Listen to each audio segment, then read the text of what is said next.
Hey, it's Glen Mattson here from Mattson Enterprises. How are you? Today on Dov Barron's leadership program, we're going to talk about some pretty unique and pretty great stuff regarding leadership. The first time only, we're going to have a dialogue about the identity, which is the internal ingredients that make someone successful in the role of leadership. Look forward to talking more about it. Congratulations! You are tuned into Dov Barron's Leadership and Loyalty Show, the #1 podcast for Fortune 500 executives and those who are dedicated to creating a quantum leap in leadership. Your host, Dov Barron, is the founder of FullMontyLeadership.com. He's an executive mentor to leaders like you, a contributing writer for Entrepreneur Magazine, CEO World, and he's been featured on CNN, Fox, CBS, and many other notable sites. Dov Barron is an international business speaker who was named by Inc. magazine as one of the top 100 leadership speakers to hire. Welcome, dear friends, fans, fellow aficionados of leadership excellence. Thank you for joining us here on this episode of Dov Barron's Leadership and Loyalty Tips for Executives, part of the Full Monty interview series, where today we're going to look at where you might be in your own way and you don't even know it. If you're a new listener, a new viewer to the show, thank you for joining us. Strap yourself in. We're about to go full Monty. If you're a regular, big thank you to you because you've made us the #1 podcast globally for Fortune 500 listeners. We're also honored and grateful to be cited by Inc. magazine as the #1 podcast to make you a better leader. And G&A cited us as in the top 10 podcasts for PR professionals and managers. So thank you for sharing the show with everybody you know. We really appreciate it. And please remember to go over to iTunes, rate, review, and subscribe to the show because you keep us relevant that way, and we appreciate it. All right, let's strip it down and dive right in. Watching and listening to this show, you're either a high-level executive, an entrepreneur, a sales leader, or a leader in some capacity. And you might sometimes feel like someone or something is getting in the way of you reaching your goals. Well, my guest today believes he has the key to removing what it is that blocks you. My guest today on this episode is Glen Mattson. He is the Principal of Sandler Training, Mattson Enterprises Inc., a consulting and training firm who specializes in 3 key areas: management, sales, and of course, leadership. Glen Mattson grew up with a practice of becoming the largest practice in what he was doing, and then grew that into being the largest in the world. For 21 years, he's been assisting leaders and entrepreneurs tap into the strategies and tactics that they already know, but probably aren't fully utilizing yet, by helping them overcome the self-limiting beliefs that hold them back. His company provides ongoing support, reinforcement, and networking through an alliance of business and sales professionals. He graduated, listen to this, with degrees in, shall we count them off, public relations, organizational communication and development, psychology, and just for the heck of it, throw in sports psychology. Nothing to do. The guy was obviously bored at school, so he threw in a couple of extracurricular things. Typically, when Glen works with a organization, they experience an increase in efficiency and effectiveness that ranges around 30 to 80%. So, ladies and gentlemen, please put your hands together and welcome Glen Mattson. You ready? Woo! See, they're all standing up for you, Glen. Do the wave. Thank you, sir. Good to have you here. Can't shut them up. Yeah, thank you very much. Second round. Beautiful. Yeah, nice, huh? It's good to have you here, mate. Nice, thank you very much. You need to have that little button when I'm home. Yeah, when you walk in the house. Yeah. Exactly. Instead of the kids and the dogs and everybody running away. Absolutely. It's been a tough day. Let's press the button. Yeah, can't go wrong with that. Well, it's good to have you here, my friend. We finally made it happen. It took a while. You're a busy lad. We've had a lot going on between the two of us, and it's good to have you here now. So let's talk a little bit about, let's go back a bit. You had all these degrees, and in a previous conversation that you and I had, I said, what was the problem? You couldn't make up your mind? Like, bad decision-making skills at school? What I felt passionate about. The other was, which was the psychology behind it. So sports physiology, sports psychology, and psychology together really I found intriguing because I did play sports and I wanted to know what was the difference between people who had the skills, they had the natural ability, but they just didn't seem to have the grit. They didn't seem to have the fortitude, the willingness, the hard work ethic, the ability to put up with trials and tribulations and failures and etc. So what always found me intrigued is that you have individuals with natural talent, but they didn't have the attitude that went with it. Then you have other individuals that have a small sampling, a good sampling of natural talent, but off the charts inside their head. And they always seem to perform better. So, your natural skills will bring you to a certain point, but it's really everything between your head, your heart, and your gut that just, really dictates everything, right, in terms of your success. So you went from doing that and being a sports person yourself, being athletic. Yeah. What was the first sort of step into business? Well, I wish I could tell you it was glamorous. I've had a company when I was a kid. I was painting houses, for goodness sakes. Right. And I worked for somebody. And at one point, at 16, I said to myself, I can do what that guy's doing because he's not that good at it. And had no loyalty with his teams, had no loyalty from his clients. He just was a painter. Right. So at 16 and a half, 17, I figured what the heck and started selling on my own and getting a client base and treating them right. And relatively quickly, believe it or not, by the time I was a sophomore in college, I had a crew of 3 different groups of people. I had about 18 people working for me full time, and it was a pretty big business relatively quickly. So did you know that you were? So how old are you at that point? 19. Right. So you're 19. That was obviously. Well, I'm not saying obviously. That's actually not fair. Was that your first sort of endeavor into the entrepreneurial world? Yes. The first time I got into it was 10, 11, 12, right? Where I grew up, and maybe many of your listeners also have in it, our participants, is that blue-collar neighborhood, right? Blue-collar father, hardworking. If you want it, go get it. And he gave us the mindset of understanding failure to go and try stuff. So at an early age, if we wanted to get something or have something, it wasn't going to mom and dad. It was figure it out, go out and get a job, make something of it, and learn how to make money and sell and talk to people and repeat businesses. So I wish I could tell you that was my first endeavor, but raking leaves and, shoveling driveways when it snowed out, which when I grew up in the Northeast was quite a bit. So that was unfortunately my first endeavor. So your first million was made because you lived in the Northeast, shoveling snow one winter. Yeah. So if you took care of your clients well, you had a lot of repeat business. I guess, yeah. So did you feel like you said you looked at that guy with the painting business and you went, it's not very good. Was it sort of necessity, or did you feel like that? Was there a business urge? It was more out of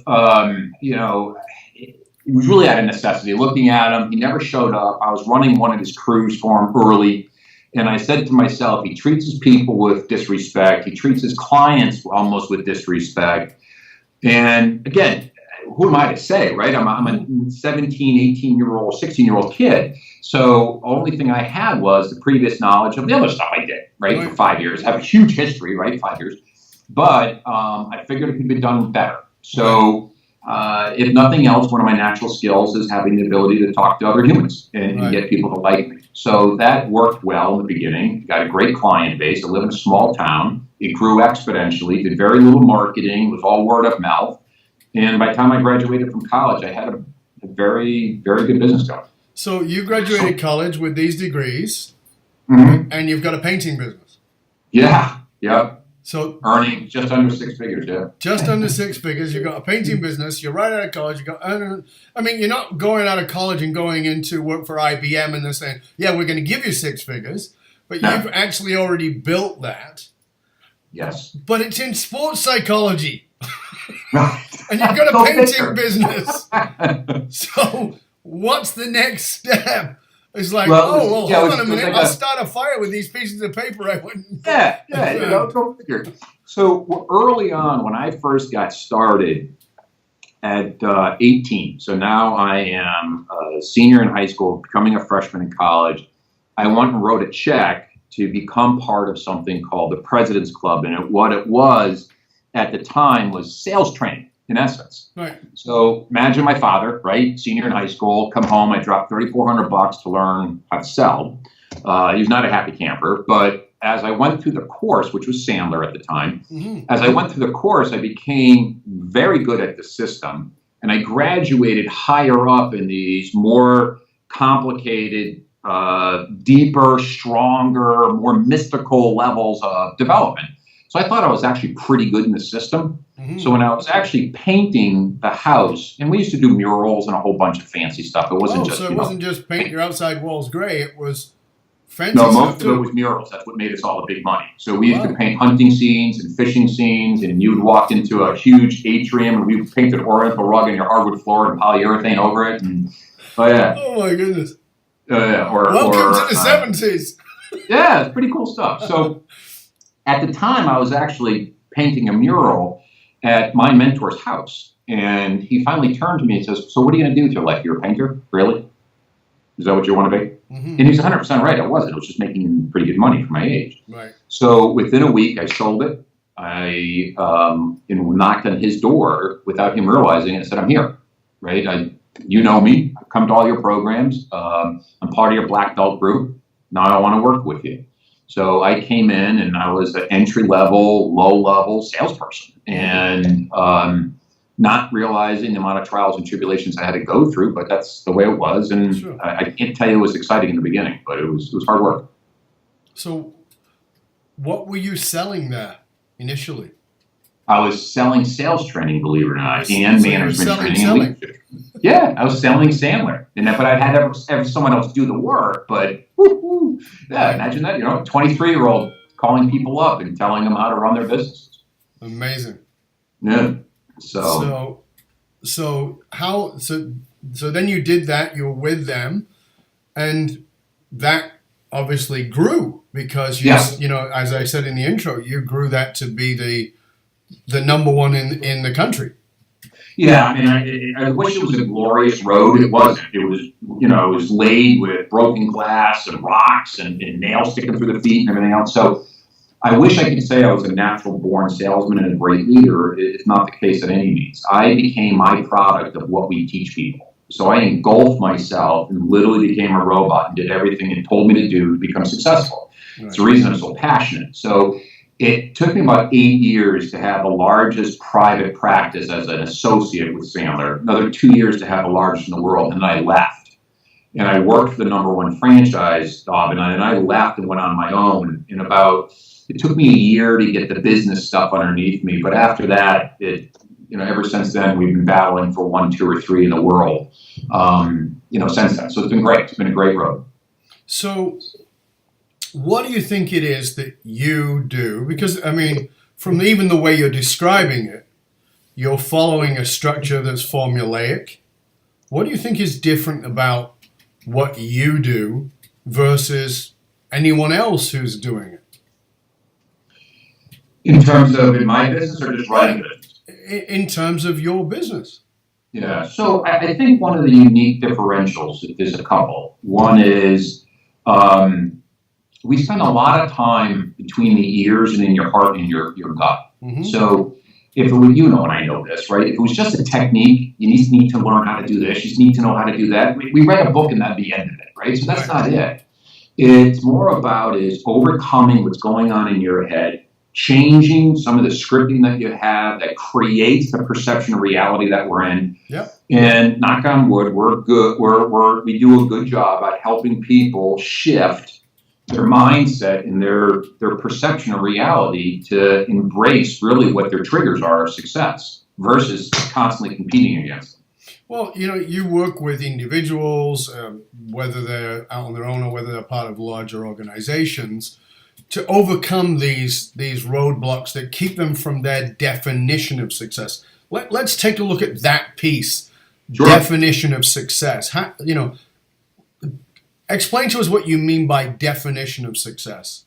Sure. So some people in the beginning, especially with an entrepreneur, in the beginning, success is making money, right? Having the ability to pay my bills, making sure my business runs. Well, for other people, sometimes success is that I don't want to work 90 hours a week. What I want to do is continue my growth, continue my success, but I want to learn how to figure out how to do this in 5 days, not working 70 hours, right, within those 6 days or 7 days. So for some people, it's less time. For other people, it's balance. For others, it's going home and leaving work at work. For others, when they're at work, they don't want to have any anxiety. So how do we free ourselves of some of that anxiety and frustration that we have? Mm-hmm. And other people, quite honestly, create an environment that creates anxiety because, believe it or not, that's what motivates them, right? They love that chaos, but they also hate it. So they create their own nightmare to get the juice from it. So again, it depends on what they consider. Some it's money, some it's power, some it's free time, some it's balance, some it's freedom, right? Others it's control and growth. So it really depends. And it's interesting that you ask that because most people, when you do ask them, hey, what's success mean to you? They do what you're doing right now. Like, I don't know, right? A lot of people have been told what success should be to them. But when you ask them personally, what are your success, lagging and leading indicators, all that stuff, a lot of them have a tough time putting their finger on it. Absolutely. But they do have an easy time in saying what others think success is for them. Well, I think that we are socially conditioned to say, I made $1 million, therefore I'm a success. I make high 6 figures every year, therefore I'm a success. I drive a Mercedes, I bought a house in the suburbs that's, 4,000 square feet, therefore I'm a success. My kid goes to private school, therefore I'm a success. And invariably, as well as I do, that those things all look great on paper initially, but they've got nothing to do with the reality of success when you achieve when you get to that place. Right. How do we get them to shift? How do we get them to go internal? Yes. So it's interesting. Mm-hmm. An awful lot, we call it camping. And camping is an individual that has the right fortitudes internally. Yeah. They grow. They have desire.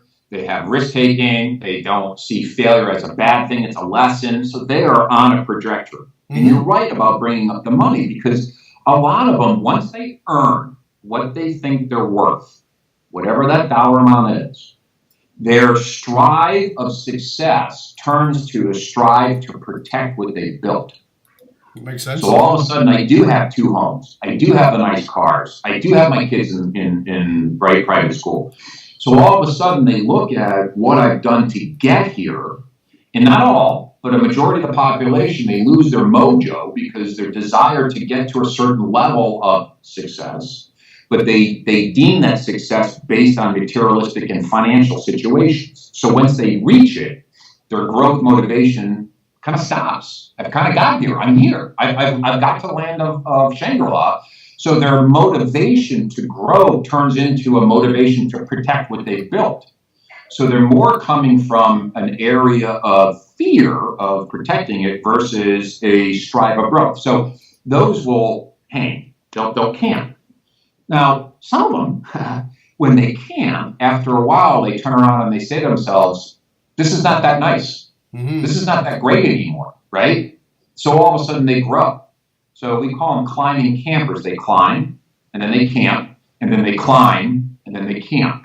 So in that realm, what happens is you have climbing campers, and then you have one other group, which is just growth. They're climbers. No matter where they are, no matter what they're doing, it's not about what I have. It's about how good can I be. Mm-hmm. And there's 2 distinct types of motivations, as you know, that's really different. Yep. So for some, they have that growth in the beginning and then they hit a plateau. And for many listeners, they'll call us and call you and say, listen, I lost my mojo. I lost what I used to have, I don't have anymore. I've kind of lost my way.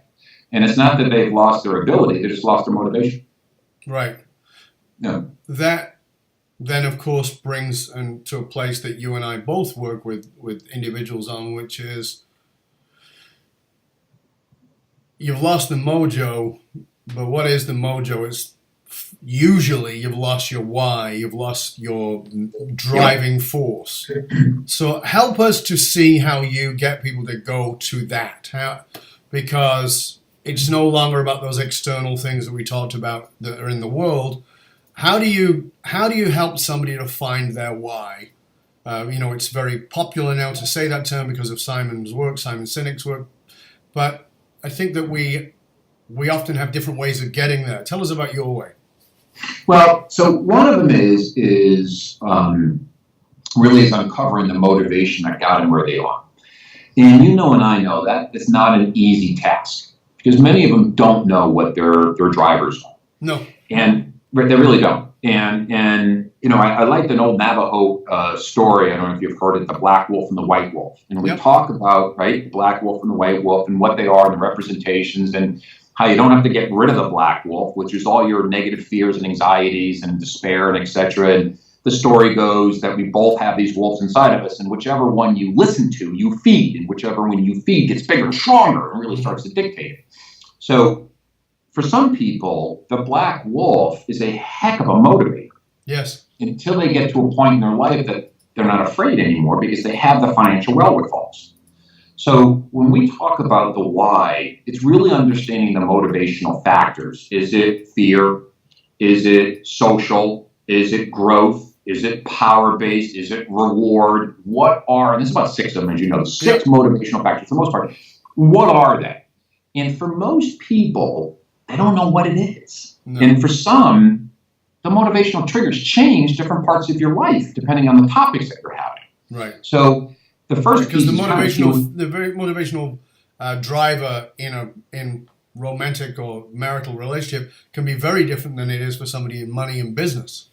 Yes. Right. Yes, very much so. People don't realize that. Yeah, and if you know what the buttons are that cause them to do or not to do certain things, then that's the trigger point we're looking for. So is it so that they don't look embarrassed in front of their peers? Is it the fact that I want to get higher up the food chain than, Phil Nickelplitz or Willie the Weakfoot, right? So who am I competing against? Somebody? Am I competing against myself? Mm-hmm. And so the other thing that I also typically ask people is, and you may have noticed this, that I would say in the last 15, 20 years, this transformation has happened where previously, when people would try something or do something, they didn't do a good job, they would just turn around and say, look, I failed that. I didn't do a good job at the phone. I didn't do a good job with my board meeting. I didn't do a good job communicating the direction that we needed to go in. I didn't do a good job at a confrontational conversation. So the old school used to be, I didn't do a good job at, which is I failed at. Mm-hmm. Nowadays, the philosophy is I'm a failure. Right? So all of a sudden, an action has turned into an identity. Exactly. And what we do is we help people go back to the mindset of realizing it's an action, not an identity. And so is success, right? Mm-hmm. If you're successful, I have more than everybody else, therefore I must be better than everybody else. So if I don't have as much as everybody else, does that mean I'm a loser? Right. No. So everything is, again, depending on how you look at what lens you look at, will sometimes get you stronger in the same respect that makes you weaker. Yeah, and I think that so often these things become, as you were just saying there, they become an identity that we attach ourselves to. And let's be fair to everybody. We understand that. It's fairly normal to do that, particularly in the society that we live in. But, if you're going to do that, then your identity is, again, which wolf are you feeding? Because the problem with it is if your identity is I'm a loser, and you win, then you will discount the win because the identity is I'm a loser. Now, the interesting thing is if your identity is I'm a winner, and you lose, guess what? You go, I'm a winner. That's like get the knife underneath it and leverage that piece up so people can look underneath that. And I don't know that for most people that's even conscious. It's not. For most, it's not. Right. So bringing it to their awareness, that's one thing. Tell us how you get them to the awareness. Give us a tip on how you get them there. You got it. So normally we'll peel back the onion, and especially if it's around goals and objectives, triggers. And there's a rule that we always have, which is there's a plan in play. And there's always a plan in play. Whoever has a stronger plan always wins, and by default, if you don't have one, you become part of someone else's. So when we start taking a look at company objectives, what the triggers are, we start to peel back the onion when things are going well and when things are not going well. What is that script that you have in your head? Mm-hmm. Is the script, I need to because so-and-so did, right? So-and-so, I saw so-and-so working, so I have to work harder. So your script is, I have to be the last one in the office. Or is your script that I've worked 80 hours already, so I deserve some time off? Mm-hmm. So what is your script? Is it fight or flight? Is your script your perception of certain things that you have currently? Then what we do is once we get that, which by the way is not the easiest thing as you know, then we start taking a look at where they are now, and are those same scripts holding them back or actually helping them go forward? Mm-hmm. And as you know, many scripts that they have, it's a small edge between, right, being in a powerful script and being a very, very self-limiting script. Like, for instance, one of the things about leadership that's crazy is the majority of leaders don't want to be the bad person, right? I don't want to be the bad guy. You got that? You get that, right? And as you know, they did a study a little while ago on accountability. Mm-hmm. And 50% of all leaders choose not to hold their people accountable because they don't want to be seen as the bad person. But the real world, the reality is accountability is not done when it's supposed to be, which is when things go wrong. It's supposed to be done all the time. Right. It's just so that belief system is, if I hold someone accountable, it's only because they're doing something wrong. And I don't want to be the bad person. I don't want to be the one in the black suit. Well, because of that script, they have historically a massive rippling effect. Mm-hmm. And instead of dealing with all the ripples, time, energy, and money, let's fix the cause, and it filters itself. So if we identify, again, the root of the why, which is helping them when they have these conversations, when they have these situations, helping them peel back the onion on what goes on in between your ears when it's time to have this dialogue. And most people, like you said, don't realize it, but they do have scripts, and they say them really loud. They just don't pay attention to them. Well, I think that there's I always say to people, if you were standing outside of you observing you, I wonder how you'd feel about yourself. Yes. And they go, well, what do you mean? And I said, I am married to an incredibly powerful woman, and I'm very blessed to have that, who is very conscious and very awake. And every now and then she'll look at me and she'll just say, is that how you meant to come across? And I'll go, what do you mean? Oh, good. That's a good lady. Right? Yeah. What do you mean? And she Great said, question. I have no judgment on it. I just, we've known each other a long, long time. I think I know how you want to come across. And when you said this, how do you think you came across? And it's like, damn, I am a pretty aware guy. I've been doing a lot of work for a lot of years. And one of the things is that I want our listeners, our viewers to get, whether they're working with me or working with you or anybody else, is you do not have objectivity in your subjective reality. Yes. You will like I said, I've been doing this work on myself for more than 40 years, but professionally for 30 odd years, you can't fully step outside of yourself. It's just not possible. And that's why you have to have the objectivity of somebody else. And there are things that you're going to bring on in a conversation with somebody to a blind spot that is like glaring to us, to the other person's like, really? Yeah. It's amazing. Really? Yeah. And I look and go, really? Really? Yeah. Really? Oh. Mm-hmm. What do you see as we've talked about scripts, we talked about drivers, what do you see as the most, and of course I know there's a variety, but what do you see as the most sort of debilitating script running in the minds of leaders today? What do you see that it comes up and over again? Okay. I would say there's two. And again, there's multiple, but there's two. And one is they are so dedicated to what they're doing professionally everything around them is being negatively impacted, they're the kind of individual that will walk home or go home, open up their front door, and it's completely empty. The whole house is empty. Mm-hmm. Family moved out, Right. and they're in shock, right? First of all, they didn't even know the house was for sale. Didn't even know they moved, right? So part of it is they are so focused on work. Right. And their script is so on win, win, win, win, win, grow, grow, grow, grow, grow, conquer, conquer, conquer, warrior, that, and again, in their mind, they're being self-justified because they're doing it for their family. Right. In their head. Man or woman doesn't make a difference. No. But without realizing it is everyone around them, it is not a we, it's an I. And they say, I'm doing it for you. And the reality is they may be, but they're really doing it for themselves subconsciously. So one is that what I call the daddy warbuck syndrome. Yep. Right? I'm the man, I'm the woman, I'm it. Right? Right. To conquer the universe. The second one is the only if model. And the only if model is I don't want to be the bad person. I don't want to be the one that's in the black suit, right? So they know what to do, but they also have a high tendency to be liked.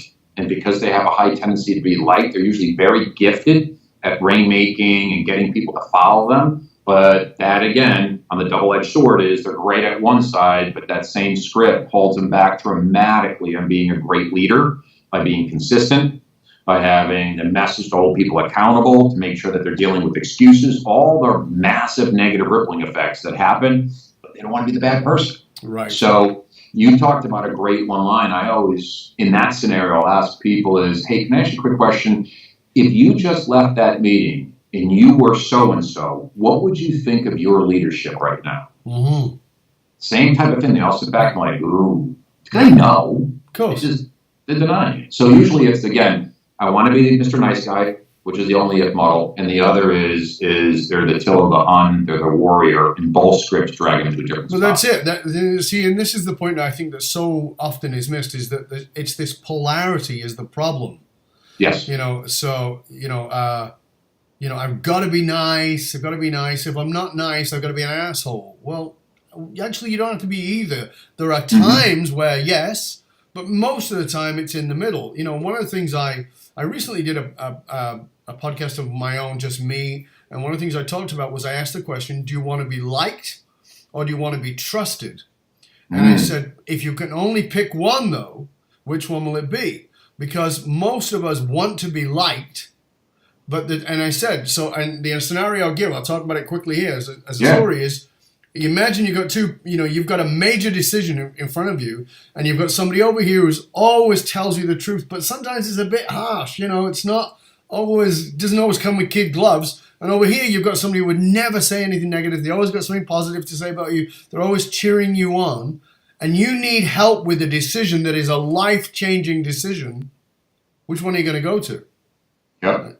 You're going to go to the one who's going to give you the truth, because the trust is with the truth, not with niceness. Now, it's not exclusive, but it's understanding that the ultimate value is in that depth of honesty, but you don't have to deliver it with steel boots. Yes. And this is and I think that this is the thing in people's heads is that if I'm not a nice guy, I'm an asshole. And so they go, and so they polarize. So they go, I've been nice. People took advantage of me. I'll become an asshole. Yep. Then they go, I hate myself like this. So they polarize back to being a nice guy. Then they feel used and abused. Then they go, okay, I'll be an asshole again. And that's not who they are, without understanding that there actually is that middle ground. Yeah. How do you get them there? Tell us, Glenn, how do you say, let me give you a place, let me give you a strategy so you don't have to balance on either side of that teeter-totter and get you to stand in the middle? What do you do? Right. Well, so part of it too is you have to have, the key for me is having them connect what they do from a behavior standpoint to the script, because then they can change and be aware of the behavior. So for instance, you talked about being liked. Yep. In trusted, right? I love that one. I use what's more important to being liked or being respected. Mm-hmm.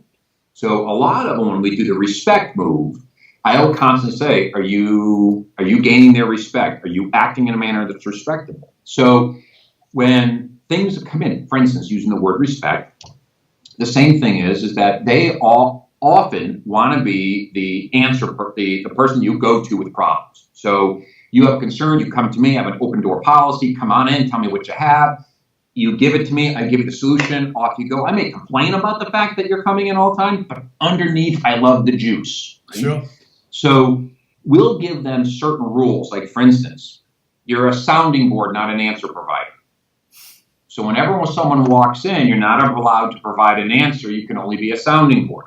So if you're a sounding board, you have to ask them 3 key questions. What's the problem? What have you done so far? And how long have you known about it? So it's shocking when people walk in and say, here's the problem, they don't really know what it is. I've known the problem for 3 weeks, and I need to have it answered because they're coming in 45 minutes, or we have a meeting in an hour, right? So what you're finding out is they knew about it, they had the awareness of it, but they waited last minute to come to you because you trained them that way. Mm-hmm. So, and again, these are multiple different things, but slowly it's things like, all right, so if I wasn't here, what would you have done? And the other is teaching them small things like they're called assumptive moves, which is asking them a question in a manner that you already assumed that they did the activity. So it would have been things like, gotcha. So when you asked Nancy and Bill about how they wanted to react to that survey, what did they tell you? And I don't know, right? So in essence, you're telling them what to do in a form of a question. Right. So there are definite techniques and to help people, but they have to be aware, first of all, that they're being used, right? And it's their culture that they created that's just keeping it going. So once they understand, wow, this is crazy. Another big one for a lot of them is reverse delegation. So you give it to somebody else and they don't do a great job and they give it back to you, right? Or very similar to that is you give someone else a lot of information to do a task, but you leave 3 or 4 pieces out. So the 11th hour, they all have to run back to you looking for the input. So you are the stud-ass because you have all the answers. So there's a lot of little interesting things once they become aware of it. Again, now we're back in the psychology of identity, which I think is fascinating because, as you said, if they have to come to me for all the answers, I get to be the wise sage. As an archetype, yes. I get to be the sage. And now you want to take that away from me? I don't think so. I don't think so. You want me to become a coach instead of a sage? Well, that hardly seems quite as sexy. I always keep asking him, I said, why did you choose to be a fireman? Why did you choose to become a rescuer? Because that's what you're doing. Sure. You're teaching your people to become a victim, as you know, right? Yep. Cartman's triangle. So it's, like you said, it is interesting, right? And then you take a look at, as you said, the identity. People, as we know this, but people will perform always one step above or one step below how they see themselves conceptually. Yep. So on a scale of 0 to 10, if they see themselves as a 8, they will perform in their roles between a 7 and a 9, pretty consistently. Yep. And if they do anything above or below that, that's outside their comfort zone. So if it's below, hopefully the cheerleader is going to say, come on, let's get going. You're better than this. Pull them up. Unfortunately, the ones when they start outperforming their self-esteem, that's called comfort zones. So if you're a salesperson, they knock the cover off the ball in the first quarter and they almost disappear in the second quarter. So at the end, it kind of equals itself out because they out-earned what they thought they were worth. Right. So you're right. Identity dictates everything. Yeah, and this is so powerful that so few people grasp this. Yeah. It is that what used to be referred to as the governor, the psychological governor. Yes. And for those of you who are watching, like, what the hell is he talking about, governor? It was actually a thing that existed in the 1960s on cars that stopped you going above a certain speed. And there's a psychological governor that says, "Oh, I'm outperforming myself. This is not right." And the language, the script, as you say, internally becomes things like, "Well, I got lucky," blah blah blah. Well, why did you go so down in the second quarter? Well, the reason for that was, they didn't deliver the sales to me, or, I didn't get lucky. And really that whole thing around luck is nothing more than that internal script, as you say, the governor And the analogy I give people with it is this. I'll say, have you ever been overweight? They'll say, yeah. And I'll say, okay, how overweight were you? Well, I am overweight right now. How overweight are you? I'm 20 pounds overweight. Have you ever been 30 pounds overweight? Oh, no. How come? I mean, you managed to get 20 pounds overweight. Right. Why don't you just stretch it a bit and go to 50? Yeah. No. Well, why not? Well, that's too much. Oh, okay. Have you ever been in wicked good shape? Yeah. How long for? Oh, it lasted about 6 months. Really? Why didn't you stay longer? Well, it's too hard. So what you're really saying is you're comfortable at between 10 and 20 pounds overweight. And when you go more than that, you internally fire off and you go, that's not happening. I can live with looking like a bit of a dough ball, but getting beyond that, no, that's not going to happen. And the other one's too much work to get perfect. Right. And if I've got in shape, this is not comfortable. Why? Because now people are going to look at me and I'm going to feel like I've got a lot of stress on me to stay this way. This now with the dad bod, I can kind of get away with it. And it's fascinating when you put it into the context of something that is not related to what we think of as success. People go, oh my God, I do that, don't I? Yeah, you do. And it's all the same directions you're talking about. Yep. Exactly. It doesn't make any difference. And we have these governors, and it's so important for us to grasp that. What's a really rock solid tip you could give our C-suite people, the people watching who are CEO, CFO, CMO, CIO, etc., in the context of what we're talking about here? What would be something you want them to really grasp in the context of doing this in leadership because they're leading others? Yes. First thing I would tell you is if I could have them walk away with one little nugget. Mm-hmm. One little nugget is how excuse-making absolutely pillages companies, enterprises. It is a massive virus that bleeds through our organization. Mm-hmm. And excuse-making is the outcome of people with a lower self-esteem. So when they have an outcome that they cannot handle, that's going to impact their self-esteem, they blame outside forces. Right. You didn't tell me. Economy's bad, product's awful, my manager's no good, leadership's, everything's blamed on the outside versus inside. Yeah. So we have two rules that we kind of ingrained in some of our clients to help them learn how to take responsibility. So I'm a very big proponent on accountability, ownership, and responsibility. You gotta figure this stuff out because it's the only way to learn from failure. So, and by the way, one of the major trigger points of people that are at leasters and another major trigger point for people who are successful is their perception of failure. Successful people see failure as a lesson, and they don't like it either. No. Less successful people don't like it either, but they see failure as you're a loser, right? Action to identity. Yeah. So the two rules that I like to share with the leaders in the C-suites are, and it doesn't make a difference if it's sales, accountability, recruiting, coaching, culture change, communication, change the words, the same rules. Mm-hmm. So I'll use it in sales because we started with one of the titles is sales. So all sales problems happen for one of two reasons. All leadership problems happen for one of two reasons. One reason is because you did or you said something you were not supposed to. Mm-hmm. Either you did or you said something you were not supposed to. Right. The other reason is you didn't do or you didn't say something you were supposed to. So if we have that tattooed and we have it on our wall and we take ownership that everything that happens outside our door is because we did or didn't do or we said or we didn't say something, right? If we own up to that, that means the outside world is created by us. Right. So we have to take ownership. Right. And take ownership means that I have to look at how I'm handling myself. Your staff, all your C-suite, everyone below you, they look at how to handle, how to act, react, and how to make decisions when things go well, when things don't go well, and when things go sideways, specifically based on how you react. So everyone below you watches what you do with two eyes and listens to what you tell them with one ear. Mm-hmm. And unfortunately, a lot of leaders live in the mindset of do as I say, not as I do. Sadly.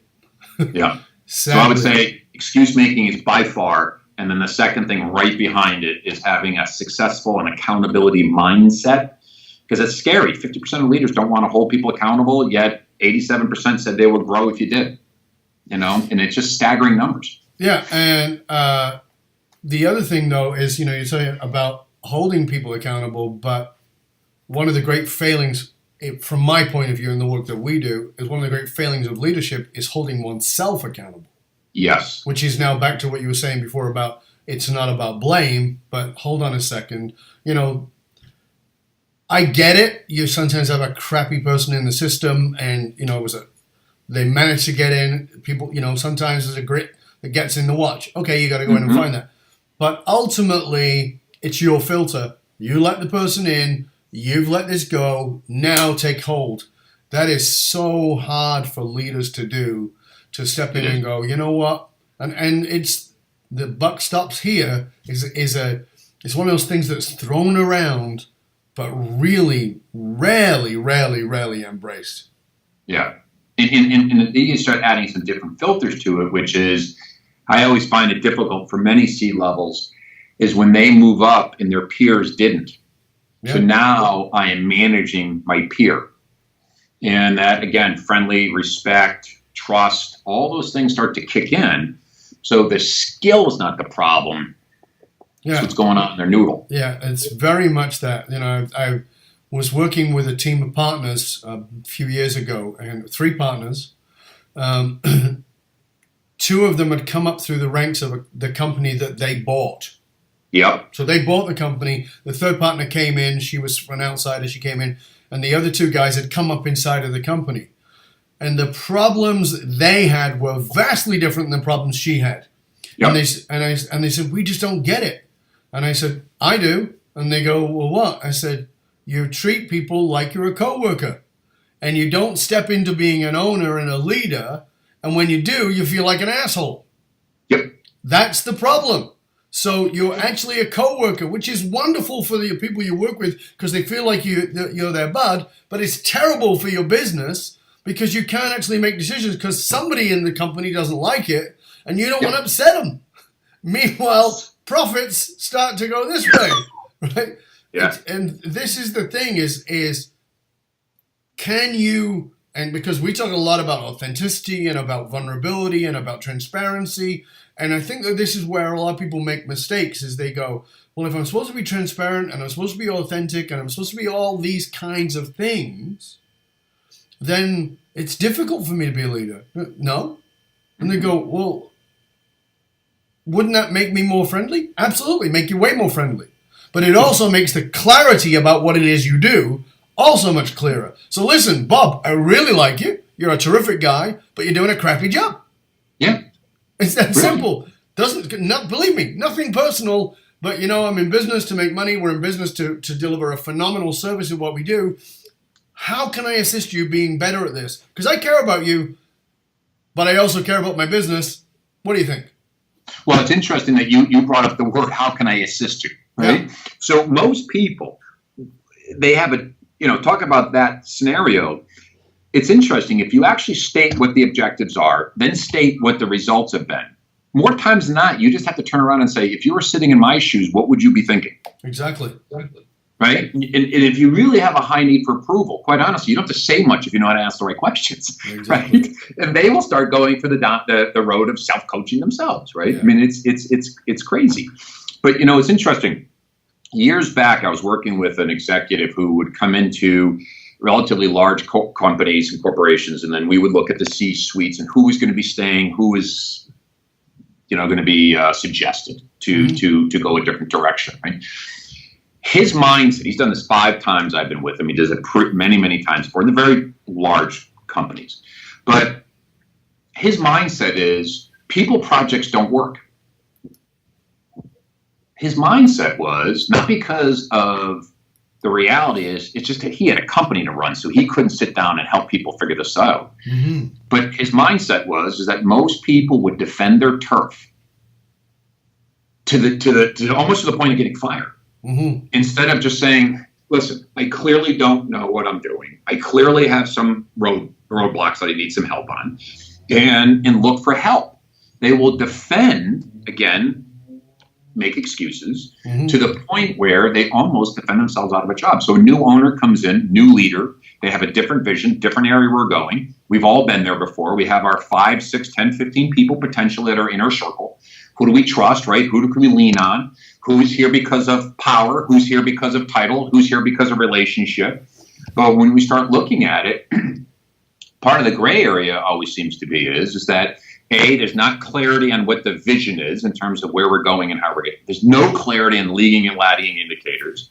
And which is, by the way, one of the biggest reasons that individuals and individual departments don't achieve their objectives. 70% of this time this happens where they can't connect department goals, personal goals, division goals to the larger corporation. They can't connect the two. How do we fit into this bigger picture? Right. So therefore, I have no motivation to follow your plan because it's a pronoun problem.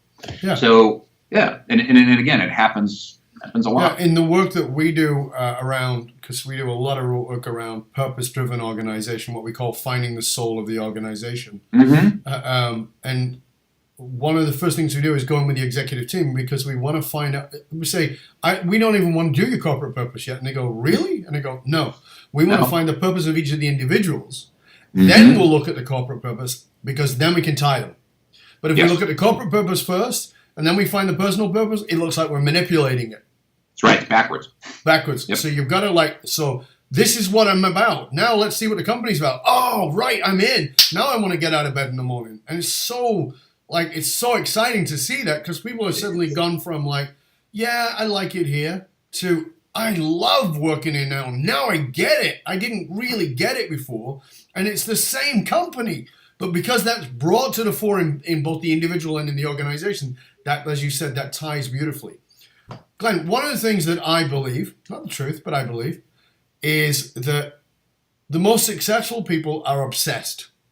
They have their own obsession. What I mean by that is it comes on TV, they have to watch it. It's a piece in the movie, in any movie, they have to quote it. It's the article that shows up, they have to read it.